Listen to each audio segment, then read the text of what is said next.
Hello everyone, তোমাদের সকলকে আজকের ক্লাসে স্বাগতম। আজকে আমরা এসএসসি ত্রিকোণমিতি নিয়ে আলাপ করতে যাচ্ছি।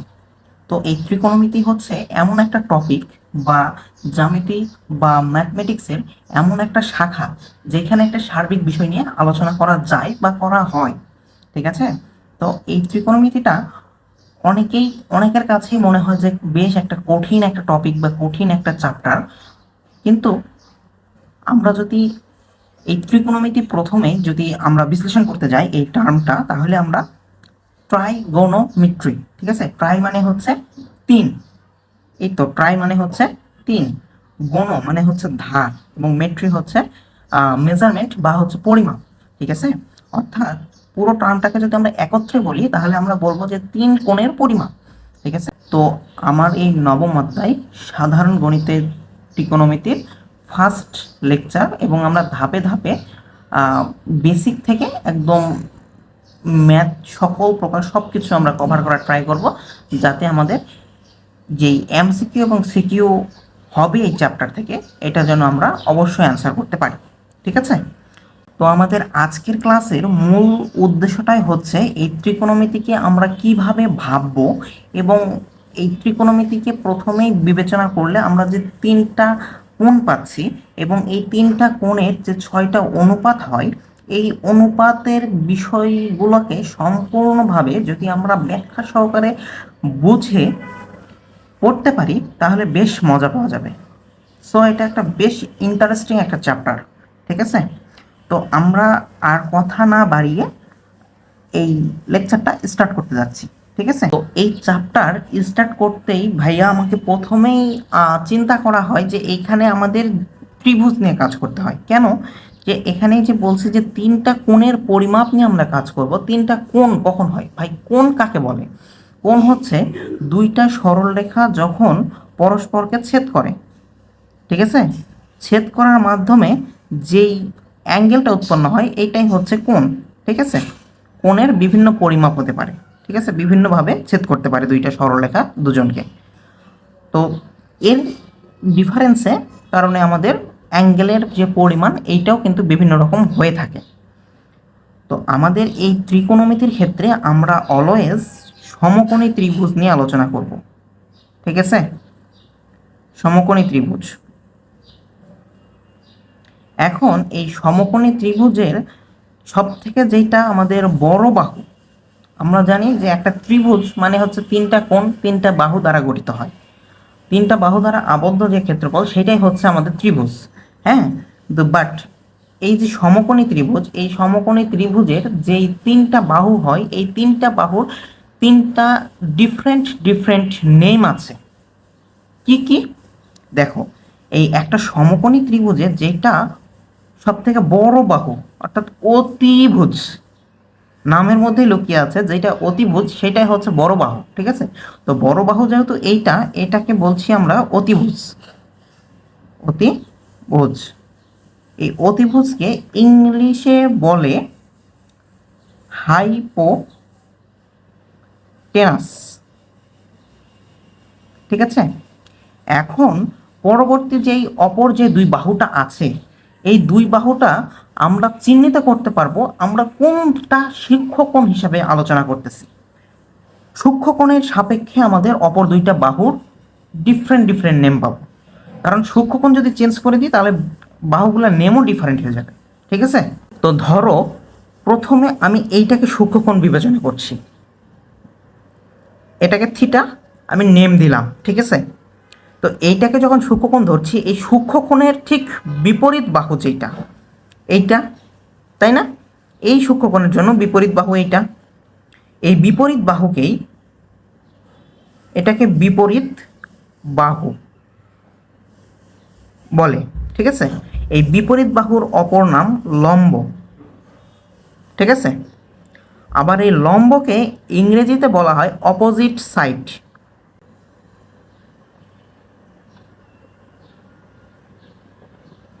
ঠিক আছে, অ্যান্ড লাস্ট যে আর একটা বাহু থাকলো এটাকে বলবো আমরা অ্যাডজাসেন্ট সাইড।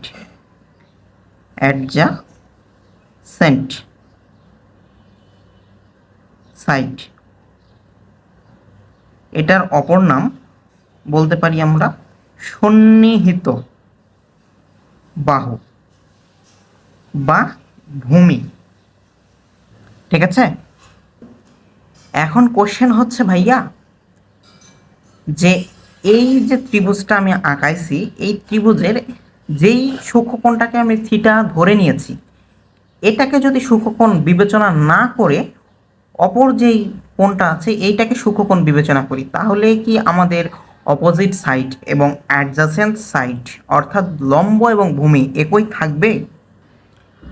না ভাইয়া, আগেই বলছি যে আমাদের অপোজিট সাইড অথবা লম্ব এবং অ্যাডজাসেন্ট সাইড অর্থাৎ ভূমি এইটা আমরা বিবেচনাই করি সেই সূক্ষ্মকোণের সাপেক্ষে। সূক্ষ্মকোণ চেঞ্জ, বাহুগুলোর নেমও চেঞ্জ। আচ্ছা, তাহলে আমরা যদি চেঞ্জ করে দিই তাহলে কিভাবে আমরা চিহ্নিত করব এটা একটু দেখে নিই। সূক্ষ্মকোণ আগের বার ধরেছিলাম এইটা, এখন সূক্ষ্মকোণ বিবেচনা করতেছি এইটাকে, ধরে নিলাম এই সাইনটাকে বলি আমরা আলফা। কি বলি? আলফা। ঠিক আছে, আচ্ছা, তো এইটাকে যদি আমরা সূক্ষ্মকোণ বিবেচনা করি তাহলে কিন্তু অতিভুজ কিন্তু সেমই থাকতেছে। অতিভুজ কোনটা? এইটা। এটা কি? অতিভুজ। ইংরেজিতে আমরা শর্টে এটাকে বলি হাইপো। ঠিক আছে, আচ্ছা, এখন লম্ব কোনটা হবে? এই যে আমাদের সূক্ষ্মকোণ, এই সূক্ষ্মকোণের ঠিক বিপরীত বাহুটাই হচ্ছে লম্ব বা বিপরীত বাহু অথবা অপোজিট সাইড। এই অপোজিট সাইডকে আমরা ইংরেজিতে এইভাবেই আমরা শর্টে বোঝাই লম্ব। ঠিক আছে, অ্যান্ড অপর যেই অবশিষ্ট যে বাহুটা থাকতেছে এই বাহুটাকে আমরা কি বলি? অ্যাডজাসেন্ট সাইড বা ভূমি। এটাকে আমরা শর্টে এইভাবে লিখতে পারি, এটা হচ্ছে ভূমি। তো এখন বিষয়টা হচ্ছে যে ত্রিভুজটা, এই সমকোণী ত্রিভুজকে আমরা যেভাবেই কল্পনা করি না কেন, যেভাবেই রূপ দিই না কেন, আমাদের লম্ব ভূমি এগুলো তো আমরা চিনতে পারবো, তাই না? যদি আমরা এমনভাবে একটা ত্রিভুজটা কল্পনা করে নিই যে ভাই এইটাই হচ্ছে আমাদের সমকোণী ত্রিভুজ, ধরে নাও এটাই হচ্ছে একটা সমকোণী ত্রিভুজ, যেটা হচ্ছে এগুলো কিন্তু অবশ্যই 90 ডিগ্রি, কখনোই কিন্তু লম্ব এবং ভূমি পরস্পরের সাথে 90 ডিগ্রি কোণে আবদ্ধ, কখনো 30 ডিগ্রি, 45 ডিগ্রি, 89 ডিগ্রি এমন হবে না। ঠিক আছে, জাস্ট 90 ডিগ্রিই হবে, কমও না বেশিও না। আশা করি বুঝতে পারছি। ঠিক আছে, আচ্ছা, এখন এই বিষয়টাতে আসি। এখানে কি এমনভাবে যদি আমরা ত্রিভুজ কল্পনা করি, ধরে নিলাম এইটা হচ্ছে পরস্পরের লম্ব আছে এবং আমাদেরকে এইটা সূক্ষ্মকোণ দেওয়া হলো, সূক্ষ্মকোণকে এটা আমরা থিটা ধরে নিয়েছি। এখন আমাকে বলা হয়েছে যে ত্রিভুজের যেই তিনটা বাহুর নেম আছে এগুলো আমাকে আইডেন্টিফাই করে দেখাতে হবে। তাহলে আমরা কিভাবে বলবো?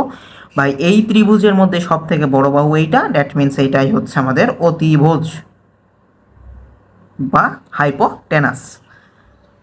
এই যে সূক্ষ্মকোণ, এই সূক্ষ্মকোণের ঠিক বিপরীত বাহু যেটা, এইটাই হচ্ছে আমাদের অপোজিট সাইড অর্থাৎ লম্ব। অ্যান্ড অপর যেই বাহুটা থাকতেছে এইটাকে আমরা বলবো অ্যাডজাসেন্ট সাইড অথবা ভূমি। তো আশা করি এই জিনিসটা আমরা খুব সহজেই কিন্তু ক্লিয়ারেন্স পাইছি, তাই না? বুঝতে পারছি। তো এখন বিষয়টা হচ্ছে যখন একটা সমকোণী ত্রিভুজের এই অতিভুজ, ভূমি, লম্ব এই জিনিসগুলো যখন আমরা মাথায় সেট করে ফেলতে পারবো অর্থাৎ বুঝে যাব, তখন আমাদের মাথায় আসবে ঠিক 6টা যেই অনুপাত আছে সেগুলো।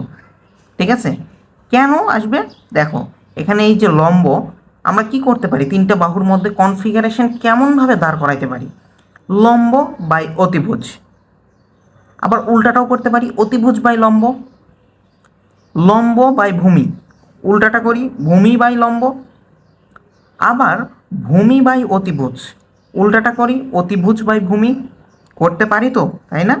তো তাহলে যেহেতু 6ভাবে আমরা অনুপাতটা লিখতে পারতেছি, দ্যাটস ওয়াই আমরা 6টা অনুপাত পাচ্ছি। ঠিক আছে, এই 6টা অনুপাতের জন্য আমরা 6 ধরনের ট্রাইগোনোমেট্রিক রেশিও পাবো। ঠিক আছে, যেগুলোকে আমরা বলি sign, cosine, tangent, cotangent, secant, কোসেকেন্ড। ঠিক আছে, তো আমরা সকল কিছুই দেখবো ভাইয়া, টেনশনের কিছুই নাই। 6টা অনুপাত হচ্ছে এরকম, SINE, সাইন, কোসাইন,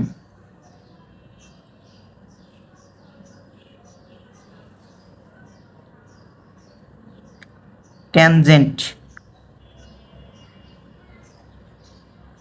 কোট্যানজেন্ট,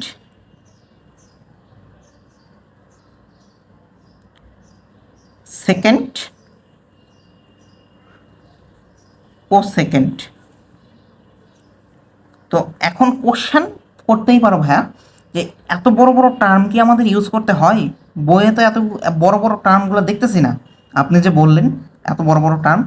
তো হ্যাঁ ভাইয়া, আমাদেরকে এত বড় বড় টার্ম ইউজ করতে হয় না, আমরা ইউজ করব প্রথম 3 অক্ষর দিয়ে, ঠিক আছে?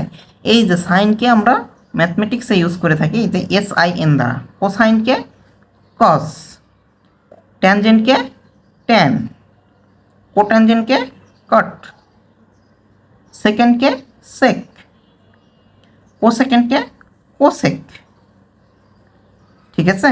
এখন এই যে আমরা এতগুলা টার্ম পাচ্ছি, 3টা অনুপাত পাচ্ছি, এগুলো হচ্ছে এক একটা ফাংশন।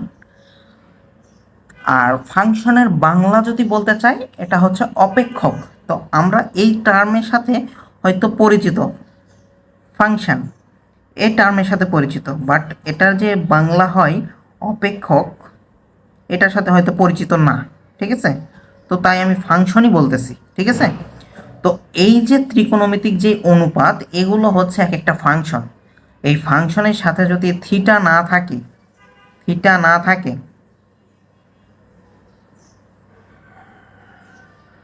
তাহলে কিন্তু এগুলোর কিন্তু কোনো মানই আমরা পাবো না। আমরা যে জানি যে সাইন 30 ডিগ্রি বা 30 ডিগ্রি এর মান হচ্ছে হাফ, ঠিক আছে? তো এই জিনিসগুলো কিন্তু আমরা পাবো না যদি এই থিটাই যদি এই ফাংশনগুলোর সাথে না থাকে, ঠিক আছে? আর এইটা হচ্ছে আমাদের অনেকেরই একটা মিসকনসেপ্ট থেকে থাকে যে এই যে অপেক্ষক বা ফাংশন আছে, এই ফাংশনের সাথে এই যে আমি থিটাটাকে বসালাম, তো এই থিটাটা ফাংশনের সাথে কি গুণ অবস্থায়?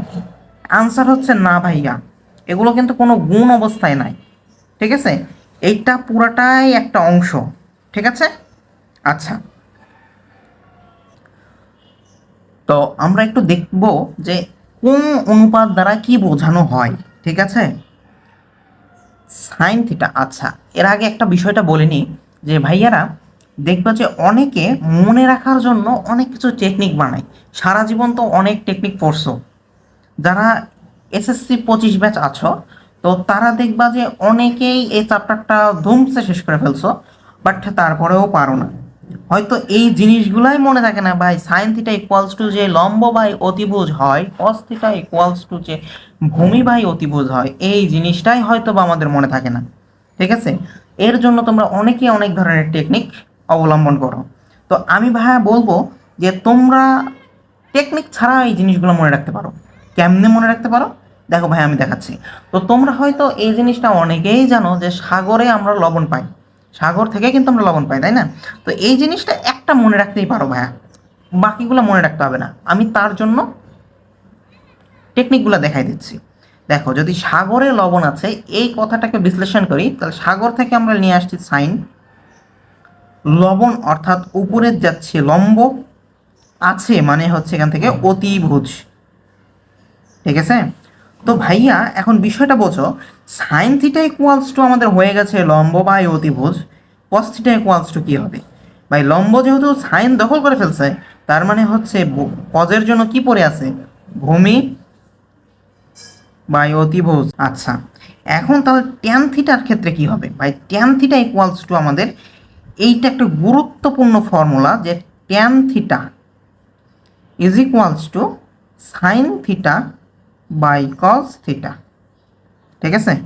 তো তাইলে আমরা কি লিখতে পারবো? সাইন থিটা মানে লম্ব বাই অতিভুজ, লম্ব বাই অতিভুজ ইনটু, ইনটু কেন দিচ্ছে? আমি জাস্ট উল্টায় দিব, কারণ এটা যদি ভাগ অবস্থায় থাকতো, ভাগ অবস্থা থেকে গুণ অবস্থায় দিলে আমরা এই জিনিসটা উল্টিয়ে যায়, আমরা তো জানি, তাই না ভাইয়া? ভূমি। এই যে অতিভুজ অতিভুজ ক্যান্সেল, তার মানে হচ্ছে ট্যান থিটা ইকুয়ালস টু আমাদের হবে লম্ব ভাই ভূমি। এখন এই যে তিনটা আমরা বের করে ফেলছি, এখন চমৎকার একটা বিষয় আছে। আচ্ছা, তো তাইলে দেখি চমৎকার বিষয়টা কি, এইটা আমরা একটু দেখি। দেখো, ট্যান থিটা মানেই হচ্ছে কট থিটার উল্টা, তার মানে আমরা কি বলতে পারছি? আচ্ছা, এর আগে একটা জিনিস বোঝো, যে এই যে কট থিটা ইকুয়ালস টু কি লিখতে পারি জানো? 1/tan theta. তার মানে কট থিটাটা হচ্ছে জাস্ট ট্যান থিটার উল্টা। ট্যান থিটা ইকুয়ালস টু যদি লম্ব বাই ভূমি হয়, তাহলে কট থিটা ইকুয়ালস টু কি হবে? যেহেতু উল্টা, তাহলে ভূমি বাই লম্ব। ঠিক সেক থিটা কি হবে? কস থিটার উল্টা, এটা হচ্ছে 1/cos থিটা। তার মানে কস থিটা ইকুয়ালস টু যদি ভূমি বাই অতিভুজ হয়, সেক থিটা ইকুয়ালস টু অতিভুজ বাই হবে ভূমি। And last of all cosec theta. তো কোসেক থিটাটা হচ্ছে আমাদের সাইন থিটার উল্টা, ইকুয়ালস টু লম্ব বাই অতিভুজ। কোসেক থিটা ইকুয়ালস টু যেহেতু সাইন থিটার উল্টা, তাহলে আমরা লিখতে পারি অতিভুজ বাই লম্ব। ঠিক আছে? তো সব কিছু যদি আমরা ক্লিয়ারভাবে বুঝতে পারি, তো দেন আমাদের আরেকটা বিষয় জানতে হবে, সেটা হচ্ছে এখন আমাদের কাজ হচ্ছে অভেদাবলী নিয়ে। কি অভেদাবলী? তো অভেদাবলী জিনিসটা কি ভাইয়া? অভেদাবলী মানে হচ্ছে বিভিন্ন সূত্র। এই সূত্রগুলা দেখবা যে তোমাদের সিকিউতে খ অথবা গয়ে চলে আসে, মানে ডিরাইভ করতে দেয় বা প্রুভ করতে দেয়। ঠিক আছে? তো আমরা এখন কিছু সূত্রের প্রমাণগুলা দেখব।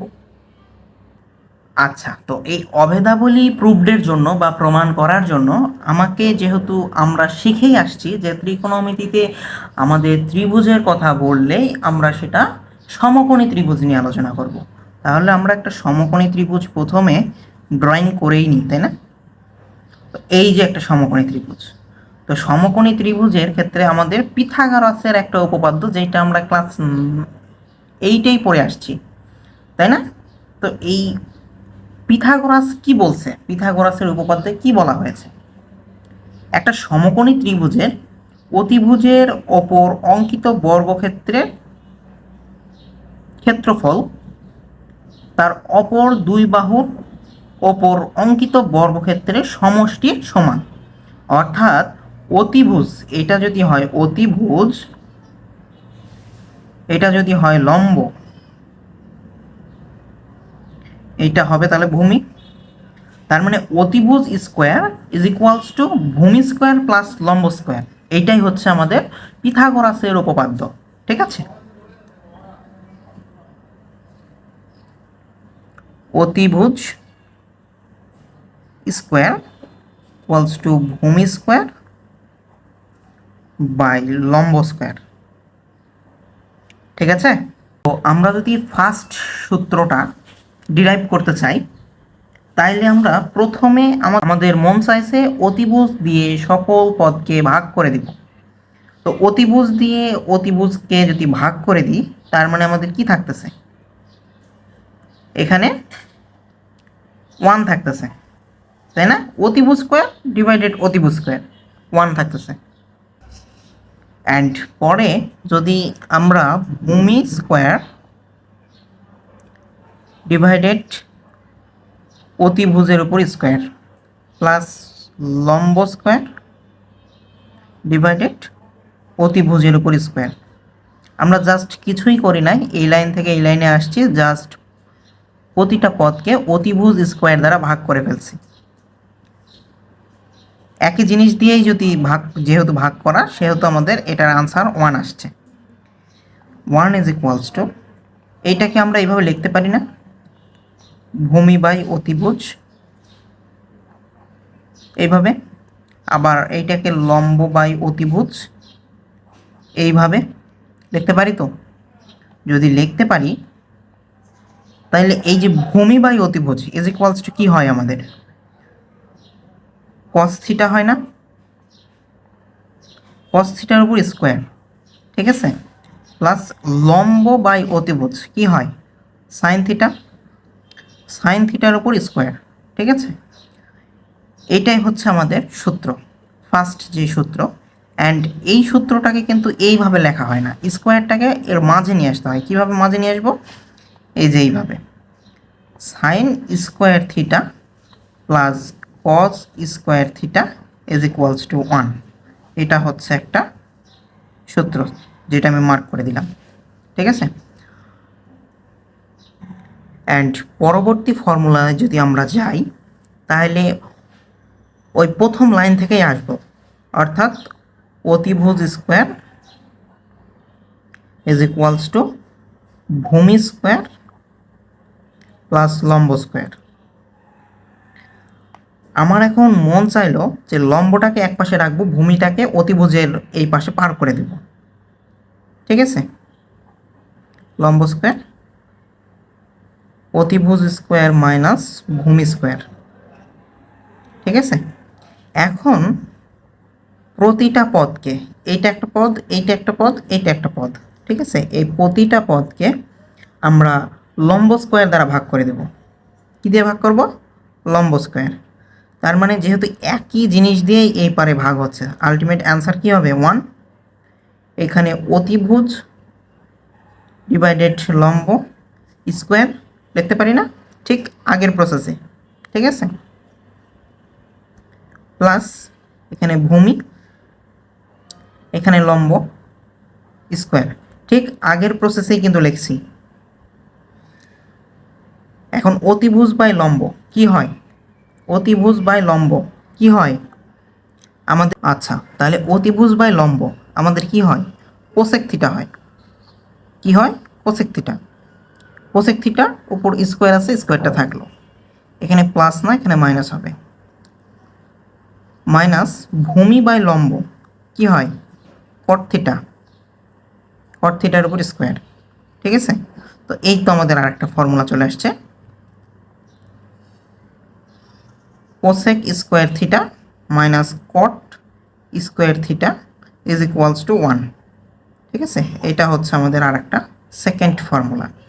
অ্যান্ড একইভাবে একই প্রসেসে আমরা যদি এইখানে লম্ব না থুয়ে বাম পাশে ভূমিকে রাখি এবং ডান পাশে আমরা লম্বকে পার করে দিই, তাহলে কি পাচ্ছি আমরা? ভূমি স্কোয়ার ইজ ইকুয়ালস টু অতিভুজ স্কোয়ার মাইনাস লম্ব স্কোয়ার। অ্যান্ড পরবর্তীতে আমরা পরের লাইনে কি করব? ভূমি স্কোয়ার দ্বারা সকল পদকে ভাগ করে দিব। ভাগ করে দিলে আমরা আরেকটা নিউ ফর্মুলা পেয়ে যাব। সেই ফর্মুলাটা কেমন হবে? Sec square theta minus tan square theta is equals to 1, যেইটার ডেরিভেটিভ আপনাদের অবশ্যই সিকিউর খ নাম্বারে আসতেই পারে। তো এটার জন্য আপনাদের হোমওয়ার্ক থাকবে বা বাসায় আপনারা এটা বের করবেন, ঠিক আছে। তো যদি কোনো প্রবলেম হয় তাহলে তো অবশ্যই কমেন্ট করে জানাবেন, এর জন্য আমি আর একটা টিউটোরিয়ালে এটা দেখাই দেব, ঠিক আছে। অ্যান্ড যেহেতু আমার আজকে এই ত্রিকোণমিতির নবম অধ্যায়ের যে জেনারেল ম্যাথের যে ত্রিকোণমিতিটা ছিল, এই ত্রিকোণমিতির আমার আজকে ফার্স্ট লেকচার। তো আস্তে আস্তে সকল লেকচারটাই দেওয়া হবে, তো এটা কমপ্লিট করে ফেলবেন। শেষ পর্যন্ত দেখার জন্য ধন্যবাদ।